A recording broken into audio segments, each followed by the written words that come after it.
Yes, guys, welcome back to the channel. Welcome back to another video. This is your daily transfer rumors. So much has been going on today, so let's just jump right into it.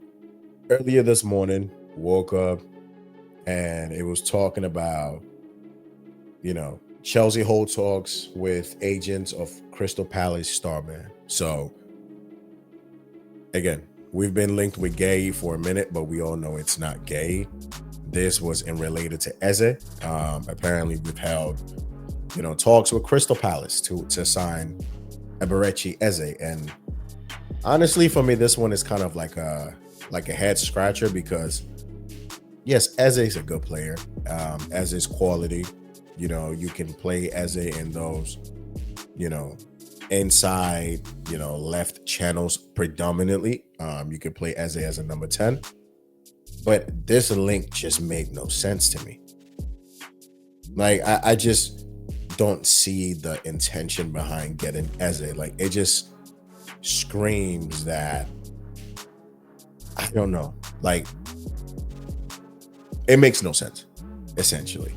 Like, if you're trying to build a team and you're having Eze in it and you're talking about, say starting positions, I guess you could do something creative like a Palmer right wing, Eze number 10, either a Neto or Gittins, left wing and Joao Pedro as your forward. I guess you could do that. Or you could do, a Palmer left wing. You can do an a Palmer right wing. You can do an Eze left wing.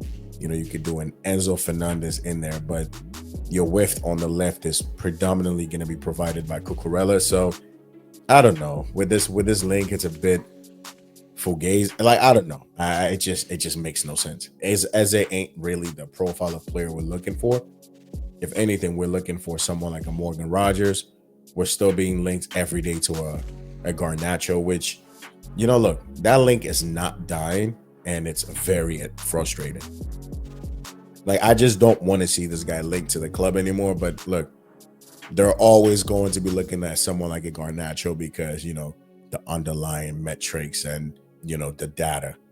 Like, on the eyes, Garnacho is not a great player. He's not a good player. So it's just, look, we've been trusting, our directors, sporting directors, owners to bring in guys that complement the team.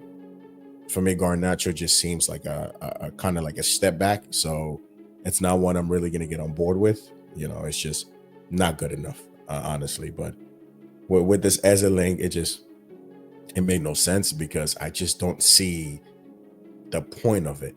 Like, his release clause is about 60 something mil. Eze's 27, so it doesn't really fit, the model that we have going on, which is, buying players that are, 25 and under. It's just, and then you're giving them long-term contracts. You can't do that with Eze, and now you got to talk about how much you're going to pay him, which, look, I don't really care how much you're going to pay Eze. It's just, this link doesn't make any sense. And then we had another link, which was for, the Man City player. What's his name? Let's click this link and see. Let's click this link and the name is kind of, it's not coming to me right now. Nico Riley, if that's his name, if I remember it correctly. I think Riley. We were linked with him, I believe in Jan. We wanted to sign him in Jan. Man City, kind of didn't let that deal happen. They kept him. The links were kind of growing a bit stronger. It looked like we're gonna sign another, City Academy player. Man City didn't let this move happen. We're being linked with him as well. You can tell we're looking to find some cover for Cucurella. But I'm also thinking you're bringing O'Reilly, whatever his name is. You're thinking, okay, in some of these cup games, he can potentially, give you some minutes playing left, that the left back row, potentially even in midfield sometimes.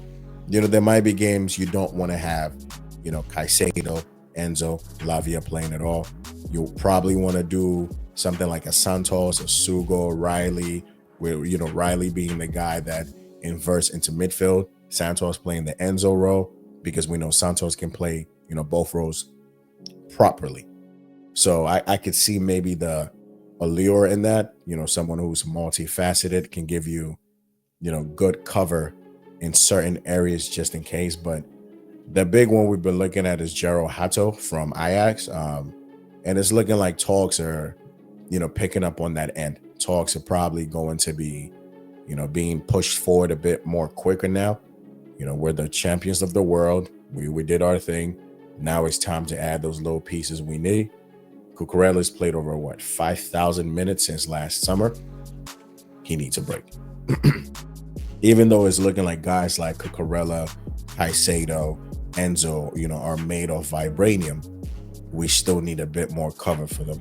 So, yeah, we're gonna have to bring in some cover for these guys. So I'm not mad about that. And then today, this evening, there was some news about Nicholas Jackson being linked with some Prem teams. Prem teams are looking at Jackson. And it's let me bring this up. There we go. You know, here's my honest take about Nicholas Jackson. I'm happy that Jackson isn't going to be our first or second choice. But here you go. Several clubs have started to move for Jackson as his exit from Chelsea remains possible this summer. AC Milan deal currently off, price too high, and no intention to proceed. Premier League clubs making initial approaches. So I'm thinking when you're looking at the Premier League clubs that might be interested in Jackson, you're looking at an Aston Villa. You're definitely looking at a Man United potentially. I mean, even low-key like in Newcastle for them will probably be a smart move. Because if you're battling it out with Liverpool for EKITIKE, and you know Frankfurt are going to demand somewhere between 75 to like 85, potentially 90 mil, which EKITIKE doesn't look. He doesn't have the body of work to command this kind of fee. Nicholas Jackson in the Prem in over 2 seasons has over 30 goals and assists in 50 something games. So you got to put some respect on his name regardless. First season, he got 14 goals, about 6 assists. Last season, he got 10, about like 4 or 5 assists. So in as much as Jackson is very frustrating in front of goal, and we want him to be a bit more clinical, Jackson has double goals and assists in the Prem in 2 seasons back to back. Now we've been able to do better. We brought in better reinforcements. The lab, Joao Pedro, who looks like a very astute signing so far. So naturally, Jackson is going to be on the bottom of, you know, the list for the forwards. But is EKITIKE a much better player than Jackson? How many goals has EKITIKE scored so far in the last 2 seasons? Jackson is Prem proven, so you don't have to worry about that. You know, very good player when you talk about off the ball, on the ball, you know, the touches. The only problem with Jackson as a footballer is being a bit more clinical and his, you know, antics when it comes to being booked for like foolish things. Like if Jackson can pattern these things up, bro, he's a problem. Like Jackson, even without the goals, he brings a lot more to your team. He makes your team play better. And that's just the reality. So it's not like Jackson is a scrub. Like people, it's like, even though I've been very disappointed in Jackson's output, I know Jackson still brings a lot more quality to this team. Like now we can talk like this because we've brought in people who can shoot, people who can finish, and people who just bring a different dimension to this team. But Jackson, for a team like a Newcastle, yo, you can come between 55 to 60 M's potential add-ons. You have Jackson right there. Someone who can take the pressure off of Isak, you know, give you your number 2 man, and you're not breaking the bank for EKITIKE. Prem proven, quality, young, has so much scope to grow. And honestly, Jackson in a couple of years could be a bit scary. You know, it's just For value, Jackson, I think for whatever you buy him for, anywhere between the 50s to 60s, I think it's a steal, especially in this market. Players like Garnacho are probably being quoted for, 40 and 50 mil. Garnacho's not a better player than Jackson. Jackson is a better player than all the forwards at United. Jackson is a better player than Højlund. Jackson is a better player than Xerxes. Jackson is a more complete player. I'm sorry. Like, I know maybe some United fans might not like this take, but I think Jackson is a better player than Xerxes. In the last 2 seasons, bro, Jackson has put in work. Even last season, he still had a better season than Xerxes. So, like, what are we doing here? Jackson goes to United, and I believe he's one of your best forwards. And he brings so much to your team. Jackson is the guy you can use in transitions between him, Bruno, Ahmad, Cunha. Like, imagine you have Cunha in the left, half space, in Mbeumo, Jackson. That's like a lot of pace and power. That's a lot of technique. That's goals in there. That's assist. That's creativity. So, in as much as you guys might not be looking at it like that now, Jackson to United is a smart move as well. Jackson to Newcastle is a smart move. I don't think Arsenal are going to come back in for a third Chelsea player this summer. Bro, they have Kai Havertz. They're still trying to sign Gyökeres. But unless maybe that Gyökeres move does not happen, maybe they start looking at someone like a Jackson. Who knows? With Arsenal, it's unpredictable. You just never know. But look, at the end of the day, Jackson is going to be third choice realistically here. How comfortable is he going to be knowing that that's his position? Yes, and Jackson can also fight to go back up and claim the jersey, because he's been our main leading scorer and our main striker for the last 2 years. So he still has some credit in the bank. It's just when João Pedro comes in and he's moving the way you move, he's basically giving us everything you give us and then a lot more. So then automatically, okay, you got to be behind João Pedro. Now you're looking at you and Delap. Delap scored 12 goals at Ipswich, a terrible, terrible Ipswich team that got relegated. And Delap knows how to shoot. He knows how to score. So now you're under pressure for that number 2 shirt. So honestly, maybe him going to Villa. Again, Jackson goes to United. Him, Cunha, and Mbeumo, they will cook with Ahmad. That team will cook. Like, let's not get it twisted. Jackson goes to Newcastle, playing with Isak, bro, he will cook too. So this is not a bad move at all. Not a bad move, to be honest with you.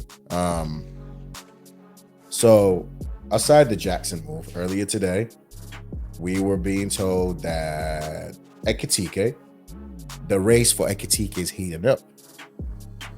Liverpool made contact for Hugo EKITIKE on Monday before approach for Newcastle for Isak. Story remains the same.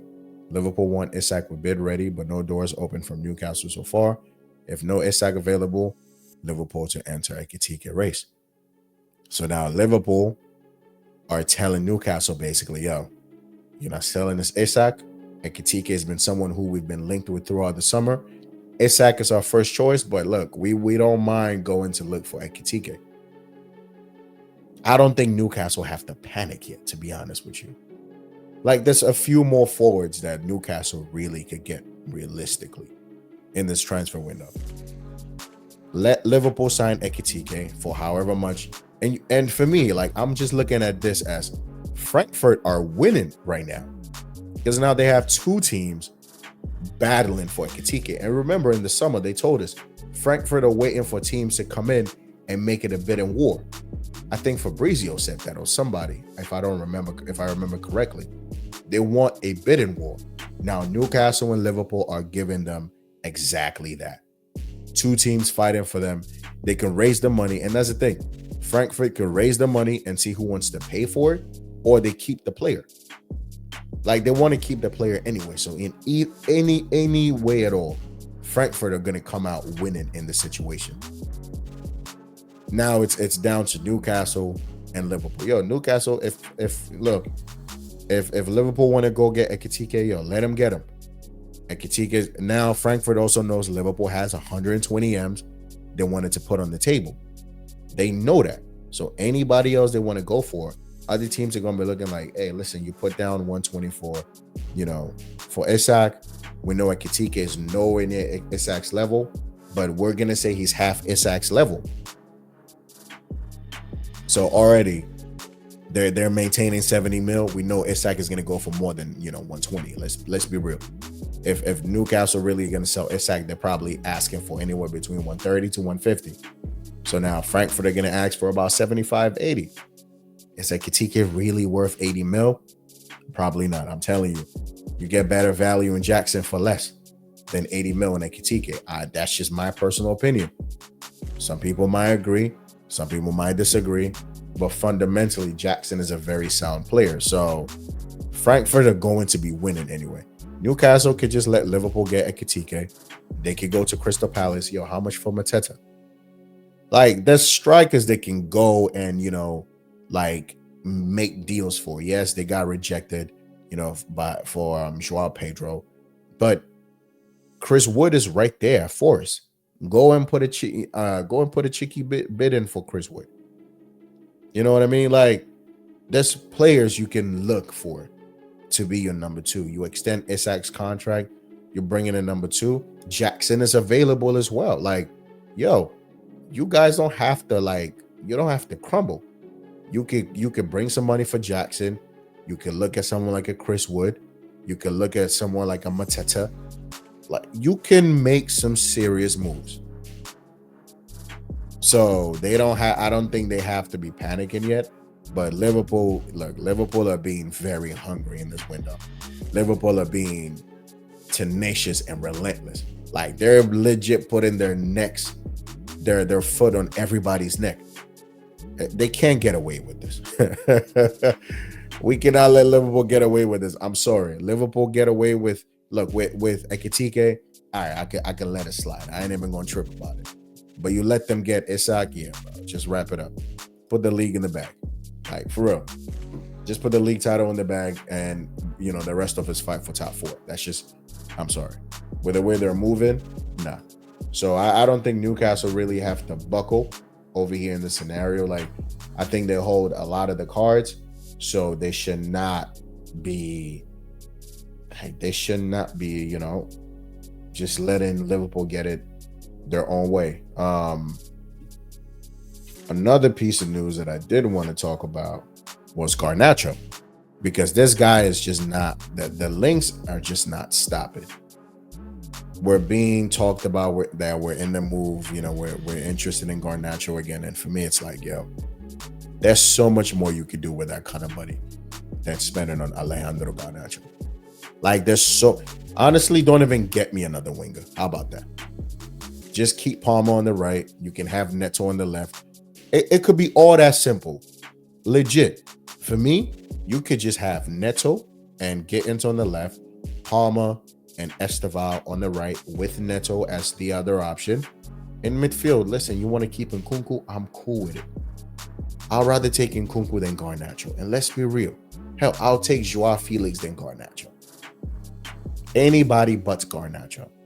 So that's not something we should be exploring. Good thing is Aston Villa are interested in Garnacho. They might want to see, what's to that. We're interested in Morgan Rogers. So potentially there could be kind of a, trifecta effect. Maybe we get Rogers, Garnacho goes, to Villa. Maybe Jackson goes to Man United. The Bermuda Triangle, we complete that set. Everybody gets somebody they want and everybody wins.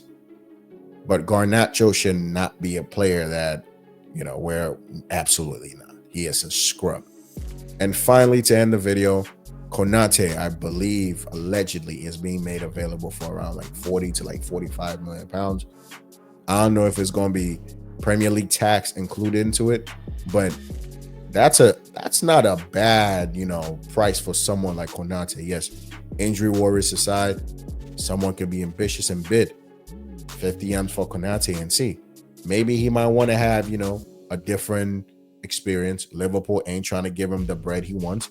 It's looking like Real Madrid want to sign him on a free, but I'm sure Konate could, be tempted with a little, a little guarantee starting spot at like a Chelsea or, I don't know, Spurs. Are they interested?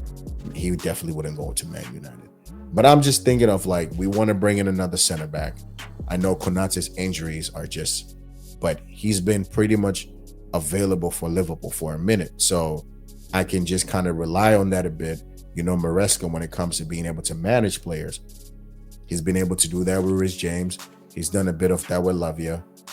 We're yet to see it with Fofana, but I'll throw a little cheeky bid and see what they're saying for Konate. Like, if they want to sell, great. If he wants to move, great. If not, it's not a problem, But that will be that's the type of quality you can bring into your team, that you have that experience. We're talking about experience, some quality. Konate will give you that. Proven Premier League champion. I think he won the Champions League with Liverpool, if I'm not mistaken. So, like, that's quality right there. You could do a lot with Konate in your team, to be fair. So I don't know, like, put in a little bit and see if you can offer him like 150. Put him on a nice little wage, a little money to Liverpool, and see what happens. But that wouldn't be a bad deal for me, to be honest with you. It wouldn't be. But guys, as always, like the video, sub to the channel, hop in the comments, let me know how you feel about anything I talked about. But like I've said explicitly, no to Alejandro Garnacho. I would rather just not buy nobody. That guy is a scrub. Till next time, peace.